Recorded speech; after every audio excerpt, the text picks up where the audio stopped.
Hello সবাইকে, কেমন আছো সবাই? ইতি তোমার ইন্দিরা আরও একটি ব্লগে সবাইকে অনেক অনেক শুভেচ্ছা জানাই। আশা করি সবাই খুব ভালো আছো, আমিও ভালোই আছি। আজকে শনিবার রাত্রিবেলা তোমাদের সাথে ব্লগটা শেয়ার করছি। দেখো, এখানে একটা জিনিস বানানো হচ্ছে, তো সেটাই তোমাদেরকে দেখাচ্ছি। এটা হচ্ছে গোবিন্দভোগ চাল, একমাত্র জেপ্টোতেই এটা পাওয়া যায়। বিগ বাস্কেটেও দেখেছি, খুব মানে অতটা অ্যাভেলেবেল না। তো এই কারণে সায়ন্ত 2 প্যাকেট অর্ডার করেছিল। তো এটা 1 কেজির প্যাকেট 135 টাকা নিয়েছে। তো সায়ন্ত 2 প্যাকেট অর্ডার করে দিয়েছে, তার মধ্যে থেকেই একটা প্যাকেট কেটে অলরেডি আমি এখানে নিয়ে নিলাম। মোটামুটি 6 জনের মতো আমি 1 মুঠো করে 2 মুঠ করে সবার নিয়ে নিয়েছি। তো এখানে আসলে যেটা বানাচ্ছি সেটা হচ্ছে পায়েস। তো আমি কি পদ্ধতিতে বানাচ্ছি সেটাই আজকে তোমাদের সাথে শেয়ার করছি। তো ম্যাঙ্গো পায়েস বানাবো অবশ্যই। তো তারপর প্রথমে দেখতেই পেলে একটা ডেকচির মধ্যে আমি একটু জল আর একটু সামান্য নুন দিয়ে দিলাম। তো এখানে আমি চালটা সেদ্ধ হতে দেবো। তার পাশেই আমি 2 প্যাকেট মানে 1 লিটারের দুধ নিয়েছি। তো এই দুধটা আমি জাল দিতে বসিয়ে দিলাম আর একটা সসপ্যানে। তো এখানে দেখো, চালটা আমি প্রথমে অল্প নুন দিয়ে সেদ্ধ করে নিচ্ছি।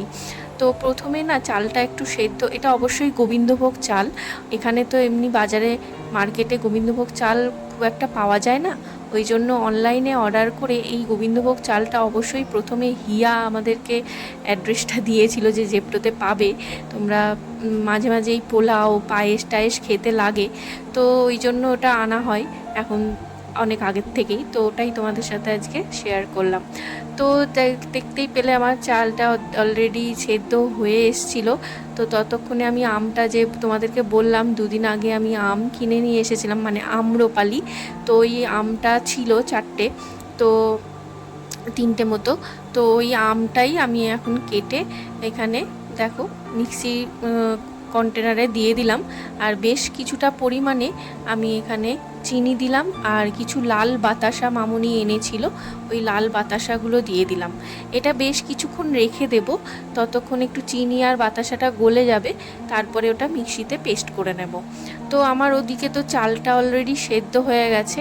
আমি প্রথমে না পায়েসের চালটা সেদ্ধ করে নিলাম, তারপরে আমি দুধটা অলমোস্ট আমার কিছুটা কমে এসেছে, মানে একটু ক্ষীর ক্ষীর টাইপের হবে। তো ওই কারণেই আমি দুধটা কিছুটা ফুটিয়ে নিয়েছি ভালো মতো করে, অনেকটা পরিমাণে সরও পড়ে গেছে। এরপর চলো, আমি তো জলটা ছেঁকে নিয়েছি, ভাতের যে সেদ্ধ জলটা সেটা আমি খুব ভালো মতো একদম ঝরিয়ে নিয়েছি। তারপরে আমি যে দুধটা ফুটিয়েছি সেই দুধটা আমি দিয়ে দিলাম এই ভাতের মধ্যে। মানে অ্যাকচুয়ালি এটা ভাতই বলা চলে, যখন দুধের মধ্যেই চালটা সেদ্ধ হয় তখন তো সেই ভাতেই পরিণত হয়। তো ওই কারণে ওইভাবেই তোমাদেরকে বলছি আর কি। তো ভাত অবশ্যই আমি চালটাকে সেদ্ধ করে ভাত বানিয়েছি, তারপরে দুধটা দিলাম। তো তো দেখো, দুধের সাথে চালটাও খুব ভালো করে মিশে গেছে, মানে একদম ক্ষীরের মতো হয়ে গেছে। এরপরে দেখো মিহি একটা পেস্ট হয়ে গেছে ম্যাঙ্গো একদম। তো এই পেস্টটা এখন আমি এটার মধ্যে আস্তে আস্তে দিতে থাকবো আর মেশাতে থাকবো। খুব সুন্দর, একটু আমার জায়গাটা ছোট হয়ে গেছে, আর আমি আসলে চালের পরিমাণটা বুঝতে পারিনি, তো বেশি হয়ে গেছে আর জায়গাটাও ছোট হয়ে গেছে। তো ঠিক আছে, কোনো ব্যাপার না, আমি আস্তে আস্তে ধীরে ধীরে করে নেব। তো খুব ভালো মতো করে এইভাবে মিশিয়ে নিতে হবে। তোমরা চাইলে সব রকম ড্রাই ফ্রুটস একটু ঘিয়ের মধ্যে সতে করে নিয়ে এর উপর দিয়ে দিতে পারো, কিন্তু আমি লাস্টে দেব কাজু আর কিশমিশ, সেটা লাস্টে দেব। আমি ঘি এখানে ব্যবহার করিনি, কোনো এলাচ ব্যবহার করিনি, কেননা আমের যে ফ্লেভারটা সেটা নষ্ট হয়ে যায়। এলাচের প্রচণ্ড উগ্র গন্ধ, তো ওই কারণে আমি এলাচটা আর ঘিটাও ব্যবহার করিনি। তো এরপরে দেখো, অল্প অল্প করে আমের যে পাল্পটা আমি তৈরি করেছি সেইটাকে দিয়ে দিচ্ছি আর ভালো করে নেড়ে চেড়ে নিচ্ছি। তো খুব ভালো মতো আমার চালগুলো আরও সেদ্ধ হয়ে গেছে, পুরো ক্ষীরের মতো হয়ে যাচ্ছে যত ফোটানো হচ্ছে, দেখতেই পাচ্ছ সেটা তোমরা। এরপরে আমি দিয়ে দিলাম কাজু আর কিশমিশ। তো আমি এই ডেকচিতে প্রচণ্ড উপচে উঠছিল বলে পাশের সসপ্যানে একটু কিছুটা আমি চালের পায়েসটা তুলে নিয়েছি। দুধটাও ছিল, বেশ দুধটা ক্ষীরের মতো আরও হয়ে গেছে। তো এই কারণে আমি হাফ, মানে যতটা পরিমাণে কমানো যায় আমি তুলে রেখেছি। পাশের সসপ্যানে। তো এখানে আমি কিছুটা পরিমাণে কাজু আর কিশমিশ দিয়ে আরও ভালো করে ফুটিয়ে দেবো। দেখো ধীরে ধীরে যত আমি নাড়াচাড়া করছি যে আমের পাল্পটা রয়েছে সেটা মিশে যাচ্ছে একদম চালের সাথে, দুধের সাথে। খুব সুন্দর একটা হালকা ফ্লেভারও আসবে। যাই হোক, চলো বাকিটা করে নিই, এরপরে একটু বেরোবো আমি আর সায়ন্ত।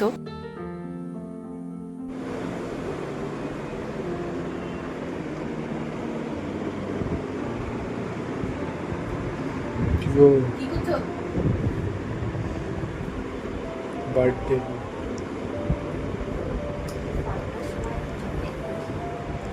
এটা 12টার গিফট, বাকিটা কালকে।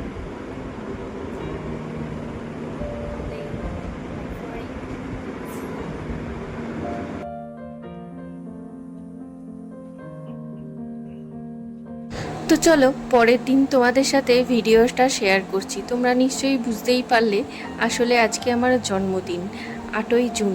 তো চলো, এখন সকালবেলায় আবারও একটা পার্সেল চলে এসেছে। তো এই পার্সেলটার মধ্যে রয়েছে এই গিফট আর কি। এটা আসলে গিফট না, এই যে বোম্বাই ফেস রেজার যেটা, এটা আমার খুব দরকার ছিল। তো ওই কারণে আমি তো বাইরে আইব্রো করি না, আমি ঘরেই করি, তো এটা দিয়েই আমি আইব্রো করব, যার জন্য এটা আর কি অর্ডার করতে বলেছিলাম সায়ন্তকে। তো সেটা এসছে, আর তার সাথে আর একটা যেটা রয়েছে সেটা আমার গিফট বলতে পারো অবশ্যই। তো একদম প্রথম সকালের দিকেই ফার্স্ট গিফট আমার চলে এসেছে। তো এই যে দেখো, এই যে রেজারগুলো, এগুলো খুব সুন্দর, বোম্বাই কোম্পানি, খুব সুন্দর রেজারটা, ফেস রেজার। আর একটা যেটা অর্ডার করেছিল সায়ন্ত, সেটা হচ্ছে এই যে মার্সের একটা লাইনার, ওয়াটারপ্রুফ লাইনার। খুব সুন্দর লাইনারটা, আমি অনেক দিন ধরেই ভেবেছিলাম কিনবো। তো সায়ন্ত বলছিল তোমার কি দরকার, কি প্রয়োজন সেটা বলো। তো এটাই আমি বলেছিলাম। তো এটা অর্ডার করেছে, মানে এটা ও অর্ডার করেছে এটা আমি জানি না, তবে আমি বলে দিয়েছিলাম আমার একটা লাইনার প্রয়োজন। তো দেখে পছন্দ করে এই লাইনারটা অর্ডার করে দিয়েছে। তো যাই হোক, দেখো সিলটা কিছুতেই খুলতে পারছি না ঠিকঠাক করে, তবে আমার এই প্যাকিংগুলো খুব ভালো লাগে। আর সবথেকে বড় কথা, এই যে বক্সটা, মানে লাইনারের যে এটা আমার খুব গোল্ডেনের ওপর যে একটা বক্স রয়েছে, তো একদম পেনের মতো খুব সুন্দর। আমার এই প্যাকিংগুলোই খুবই সুন্দর লাগে। তো যাই হোক, আপাতত খুলতে পেরেছি। এখন এই যে দেখো, তোমাদেরকে দেখাই, এটার স্মাচনেসটা খুবই সুন্দর। তো এটা ড্রাই হয়ে গেলে এটা তোমার কোনো রকম স্প্রেড করবে না, তো জলেও খুব ভালো, মানে অনেকক্ষণ স্টে করবে এবং তোমার স্প্রেড করবে না কোনো রকম। খুব সুন্দর এটা একটা লাইনার, আমার তো খুবই পছন্দ হয়েছে, খুবই সুন্দর। সবথেকে বড় কথা, প্যাকিংটা খুব সুন্দর, কোটটা খুব সুন্দর।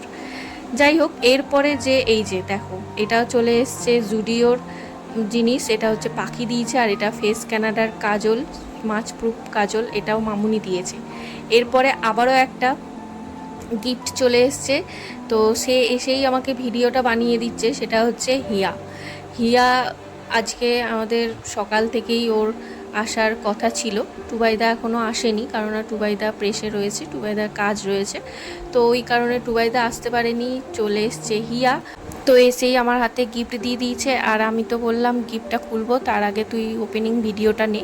তো যাই হোক, আমার তো গিফট দুটো খুবই পছন্দ হয়েছে, একটা গোল্ডেন আর একটা সিলভার কালারের কানের সেট দিয়েছে। ম্যাডাম আজকে আমাদের কুকিং রান্নাঘরে আজকে পোলাও বানাচ্ছে, বার্থডে লাঞ্চ, আজকে বার্থডে লাঞ্চ পোলাও স্পেশাল, হিয়া স্পেশাল পোলাও। এই যে এখানে ভাত অলরেডি সেদ্ধ, এটা এখন ফোড়ন,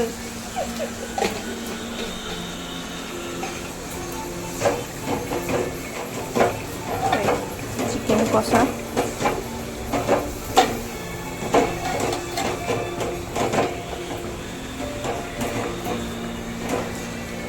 একটু চাপে আছে তো অনেকটা পরিমাণে, তো একটু চাপ নিয়েই রান্নাটা করছে, তবু ওর কাছে কোনো ব্যাপার না, খুব সুন্দর করে দিয়েছিল পোলাওটা। তো পোলাওটা খুব ভালো করে, তো বেশ কয়েকবার ওর কাছে গিয়ে খেয়েছি। তো সায়ন তো বলেছিল তাহলে আমার বার্থডেতে ওকে পোলাওটা বানাতে, তো ওই জন্য করছিল। আর এদিকে মামুনি তো চিকেনটা রান্না করেছে, মানে চিকেন কষা। তো অলরেডি হয়েও গেছে, মামুনি ফ্রেশ ট্রেশ হয়ে এসে তো আমার এখন আশীর্বাদের জোগাড় হচ্ছে। তো এখন সবাই একে একে আশীর্বাদ করে নিচ্ছে। আর এই যে এখন সায়ন তো আশীর্বাদ করে নিল সুযোগ পেয়ে, দিয়ে এবার পায়েস খাইয়ে দিল। যাই হোক চলো, আর পায়েস রান্না করেছি আগের দিন আমি, ম্যাঙ্গো পায়েস। আর আমি তো সাদা পায়েস খাই না, তো ওই জন্য ম্যাঙ্গো পায়েসটা ওটাই আমার খাওয়া হয়ে গেল। তো যাই হোক চলো, এখন দুপুরের লাঞ্চে এই যে পোলাও, হিয়া স্পেশাল পোলাও আর মামুনি স্পেশাল চিকেন কষা। এই যে খাওয়া দাওয়া সেরে আসার পর সায়ন্তর তরফ থেকে আবারও একটা গিফট। এই যে এটা এই যে রয়েছে একটা জিন্স আর একটা টপ, যা দেখে বুঝলাম এটা অবশ্য আমার অজানাই ছিল, জানি না কখন কবে কিনেছে। এটা আমার জন্যই কিনেছে আর জন্মদিনের উপলক্ষে এটা দিয়ে দিল। তো ভালোই হলো, একটা নতুন গিফট হয়ে গেল, মানে ড্রেস হয়ে গেল এই উপলক্ষে। তারপর তো গোটা দুপুর ধরে আমি আর হিয়া রিলস, ডান্স, ফটোশ্যুট সব করেছি। 7ই এপ্রিল সায়ন্তর জন্মদিনে হয়েছিল, আবার আমার জন্মদিনের দিনও হলো।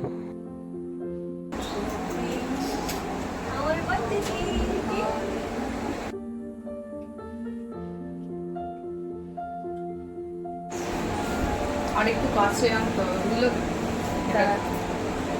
এটাকে তুলে বার নি। কর।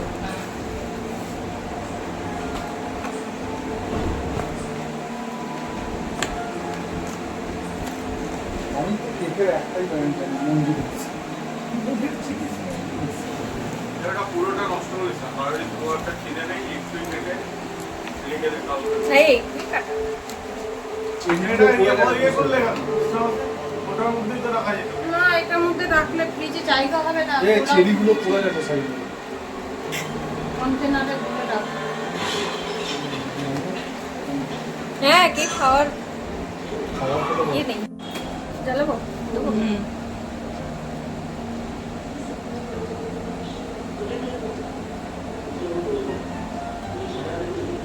তোমাকে দেখা যাচ্ছে ভিডিওতে, ব্যাকগ্রাউন্ডটা খুব সুন্দর, ওই দিক দিয়ে টুবাই তাকে দেখা যাচ্ছে।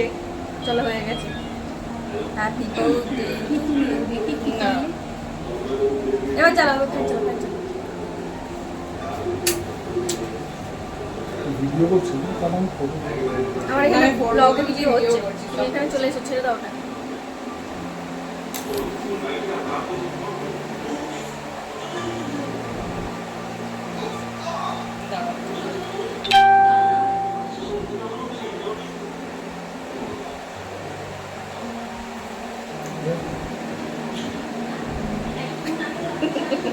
ওরা পোর্ট্রেটে ইয়ে হয়ে গেছে। হ্যাঁ ঠিক আছে, এসো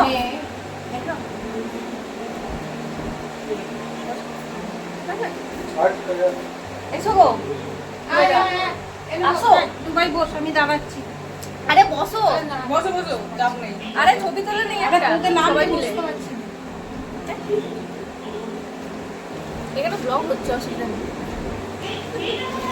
তাহলে তুমি ছবি তোলো, তুমি যখন দাঁড়াবে না। ইয়াই টাকা আমার কেটে দিন, গাড়িটা লই, আসো। এই দিকটায় দাঁড়াও, মামি পেছন দিকটায় এসো। না অতটা বড় না, কেকটা বসো না, কেকটা তোমার পাওয়া না মুন্ডিটা দেখা যাচ্ছে। ও কাট করানো এ উল্টো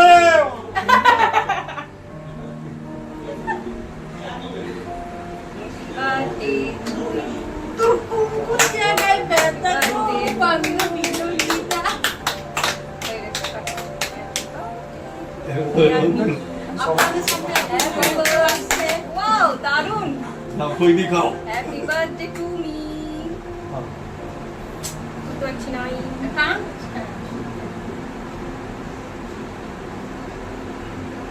আজকে থেকে 70 বছর পরে ইন্ডিয়া আজকের দিনে মারা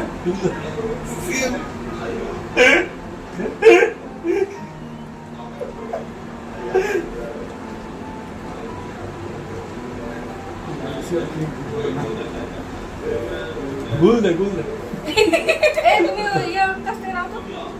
ভিডিও করে দাও। আমিই করছি। টাটা। তোমরা করো। আমার হয়ে গেছে। আমি জামা খুলে নিই।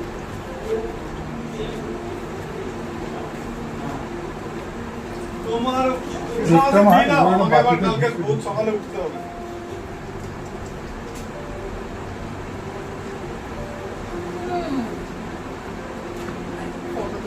চারটা লুচি কি তো ময়দার তো না কে আটার? হুম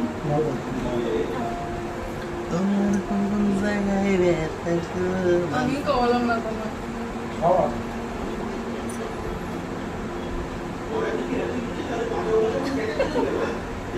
বেশি না।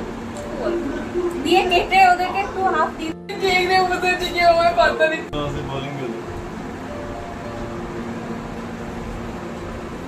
তোমার মুখ মুখ জায়গায় ব্যথা গো। এটাও চাটো। ভিডিও বানাও।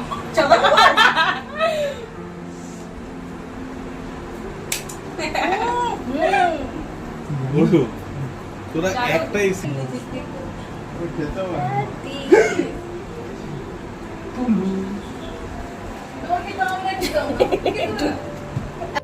এই ভিডিওটা হিয়া করছিল, আর যেটা ফার্স্টের দিকেই তোমরা দেখলে আমার জন্মদিনের কেক আনা থেকে শুরু করে কাটা অবধি সমস্তটাই আমার। ওই যে দেখো আমার ফোনে ব্লগের ভিডিও হচ্ছিল, তো ওটাই তোমাদের সাথে শেয়ার করেছি, কোনো এডিট না করে, মানে ভয়েস টয়েস না দিয়ে তোমাদের সাথে পুরোটাই শেয়ার করেছি। আশা করি তোমরা সমস্তটাই দেখে এনজয় করলে। আমিও খুব এনজয় করেছি আমার বার্থডেতে। হিয়া, টুবাইদা এবং সায়ন্ত স্পেশালি তিনজন মিলে আমার এই বার্থডেটা খুব সুন্দর একটা অ্যারেঞ্জ করেছে। এবং লাস্টের দিকে আমি কেকটা পুরোটাই আমার সারপ্রাইজ ছিল, আমি জানতামই না যে আমি কেক কাটবো। গিফট পাওয়া থেকে এবং রাত্রি কেক কাটার অবধি সমস্তটাই আমার খুব ভালো কেটেছে। সারা দিনটা আমি খুব এনজয় করেছি। কাজ তো করো না।